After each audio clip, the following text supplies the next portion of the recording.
ঝিনাইদহ এনসিপির সঙ্গে ঘটে যাওয়া ঘটনায় নাসিরউদ্দিন পাটোয়ারীর প্রতি স্থানীয়ভাবে যে আচরণ করা হয়েছে তা শোভনীয় নয় বলে মন্তব্য করেছেন আইন, বিচার ও সংসদ বিষয়ক মন্ত্রী অ্যাডভোকেট আসাদুজ্জামান খান এমপি।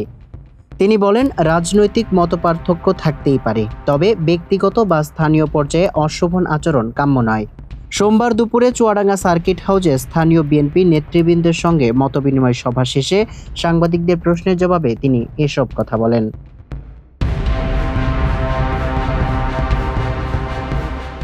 নারী ও শিশু নির্যাতনের বিচার প্রসঙ্গে আইনমন্ত্রী বলেন, সরকার নারী ও শিশু নির্যাতন দমন ট্রাইব্যুনালগুলো ঈদের ছুটির মধ্যেও সচল রাখার বিষয়ে সুপ্রিম কোর্টের সঙ্গে আলোচনা করে সিদ্ধান্ত নিয়েছে।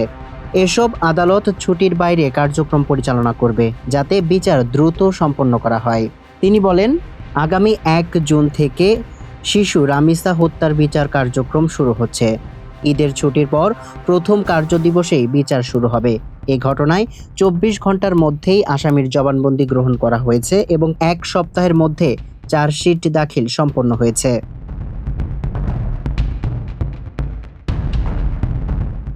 জেলা বিএনপি সাধারণ সম্পাদক শরীফুজ্জামানের সভাপতিত্বে অনুষ্ঠিত মতবিনিময় সভায় উপস্থিত ছিলেন জেলা বিএনপির সাংগঠনিক সম্পাদক শফিকুল ইসলাম পিটু ও খালিদ মাহমুদ লিটন, জেলা যুবদলের সভাপতি শরীফুর রহমান সিজার ও সাধারণ সম্পাদক সাইফুর রশিদ ঝন্টু, ছাত্রদলের সভাপতি শাহজাহান খান ও সাধারণ সম্পাদক মমিন মলিতা, স্বেচ্ছাসেবক দলের ভারপ্রাপ্ত সভাপতি সৈয়দ শরীফুল আলম বিলাস ও সাধারণ সম্পাদক এম.এ. তালহা, কৃষক দলের সভাপতি মোকাররম হোসেন সহ স্থানীয় নেতৃবৃন্দ।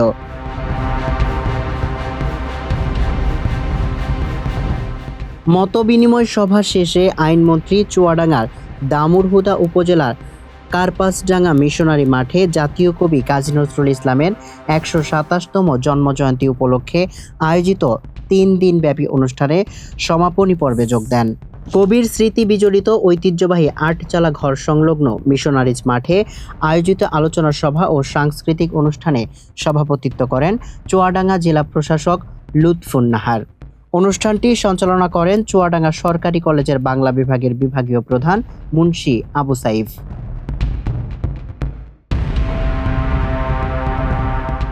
প্রধান অতিথির বক্তব্যে আইনমন্ত্রী বলেন, আগামী দিনে সুন্দর বাংলাদেশ গড়তে সবাইকে ঐক্যবদ্ধ হয়ে কাজ করতে হবে। তিনি কার্পাসডাঙ্গায় নজরুলের স্মৃতি বিজড়িত স্থানে নজরুল ইনস্টিটিউট প্রতিষ্ঠা সহ স্থানীয় বিভিন্ন দাবির বিষয়ে বিবেচনার আশ্বাস দেন। তিনি আরও বলেন, শহীদ প্রেসিডেন্ট জিয়াউর রহমান জাতীয় কবি কাজী নজরুল ইসলামকে বিশেষ গুরুত্ব দিয়েছিলেন এবং তার সাহিত্য ও দর্শনকে বিভিন্নভাবে তুলে ধরেছিলেন। নজরুলের অসাম্প্রদায়িক চেতনা, প্রতিবাদী কণ্ঠ ও মানবতার বাণী নতুন প্রজন্মকে সামনের দিকে এগিয়ে যেতে অনুপ্রাণিত করবে বলেও মন্তব্য করেন তিনি। চুয়াডাঙ্গা থেকে মোহাম্মদ আব্দুল হকের পাঠানো তথ্য ও ভিডিও চিত্রে মানবকণ্ঠ ডেস্ক।